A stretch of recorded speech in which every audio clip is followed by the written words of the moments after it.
Good evening and welcome to Read Aloud 3, where it is you, me, and the Trinity.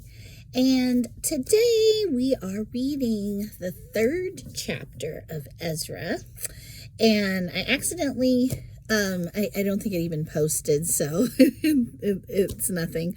I think I accidentally thought I was on chapter 3 because I should have been, and titled it such yesterday or the day before. I took a little weekend the last time I posted, and it says that it's chapter 3, so I'm going to edit that because it was chapter 2 that I read last with a really long list of family names, if you'll recall. So let's move on to chapter 3 now. The altar is rebuilt. In early autumn, when the Israelites had settled in their towns, all the people assembled in Jerusalem with a unified purpose. Then Jeshua, son of Jehozadak, joined his fellow priests and Zerubbabel, son of Shealtiel, with his family in rebuilding the altar of the God of Israel. They wanted to sacrifice burnt offerings on it as instructed in the law of Moses, the man of God. Even though the people were afraid of the local residents, they rebuilt the altar at its old site. Then they began to sacrifice burnt offerings on the altar to the Lord each morning and evening. They celebrated the Festival of Shelters as God instructed them to, maybe? As prescribed in the law.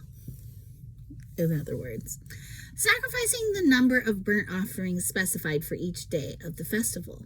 They also offered the regular burnt offerings and the offerings required for the new moon celebrations and the annual festivals as prescribed by the Lord. The people also gave voluntary offerings to the Lord. 15 days before the Festival of Shelters began, the priests had begun to sacrifice burnt offerings to the Lord. This was even before they had started to lay the foundation of the Lord's temple. The people began to rebuild the temple. Then the people hired masons and carpenters and bought cedar logs from the people of Tyre and Sidon, paying them with food, wine, and olive oil. The logs were brought down from the Lebanon mountains and floated along the coast of the Mediterranean Sea to Joppa, for King Cyrus had given permission for this. The construction of the temple of God began in mid-spring during the second year after they arrived in Jerusalem. The workforce was made up of everyone who had returned from exile, including Zerubbabel, son of Shealtiel, Jeshua, son of Jehozadak, and his fellow priests, and all the Levites. The Levites, who were 20 years old or older, were put in charge of rebuilding the Lord's temple. The workers at the temple of God were supervised by Jeshua with his sons and relatives, and Kadmiel and his sons, all descendants of Hodaviah. They were helped in this task by the Levites of the family of Henadad.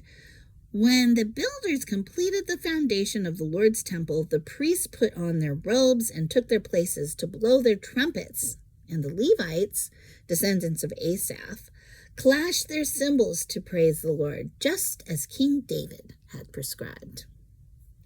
With praise and thanks, they sang this song to the Lord. He is so good. His faithful love for Israel endures forever.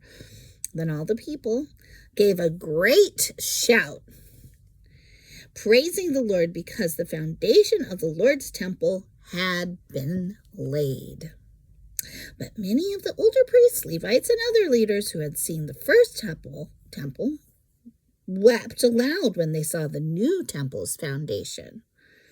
The others, however, were shouting for joy. The joyful shouting and weeping mingled together in a loud noise that could be heard far in the distance.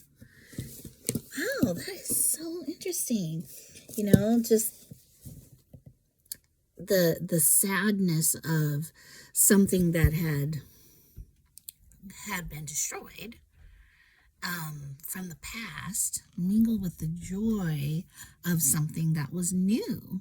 And I think that's just a blessing to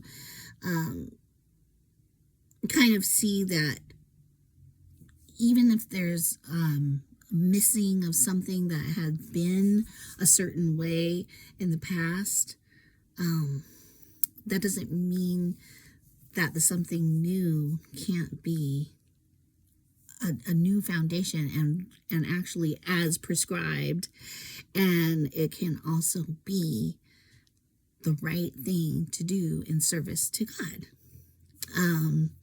So just little, that's what I got from that. Like it wasn't the same, or it was almost a remembering of what they've been through. I think that's part of it too.